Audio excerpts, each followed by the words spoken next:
சோதனை இல்லாமல் மேன்மை கிடையாது இல்லையா? டெஸ்ட் இல்லாமல் பாஸ் கிடையாது, எக்ஸாம் இல்லாமல் பாஸ் பண்ண முடியாது. அதே மாதிரி உலகத்தில் பல விதங்களில் நமக்கு சோதனை உண்டு. நம்முடைய வாழ்க்கையின் அடுத்த லெவலுக்கு நம்மை கொண்டு போவதற்கு பல சோதனைகள் உண்டு.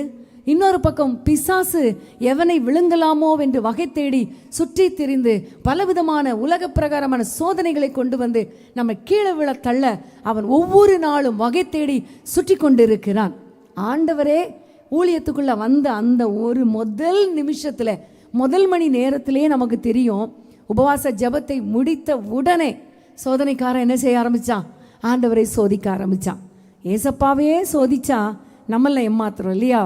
அப்ப ஆண்டவருக்கு தெரியும் இந்த உலகத்தில் சோதனைகள் உண்டு, பிரச்சனைகள் உண்டு, பாடுகள் உண்டு, உபத்திரவங்கள் உண்டு.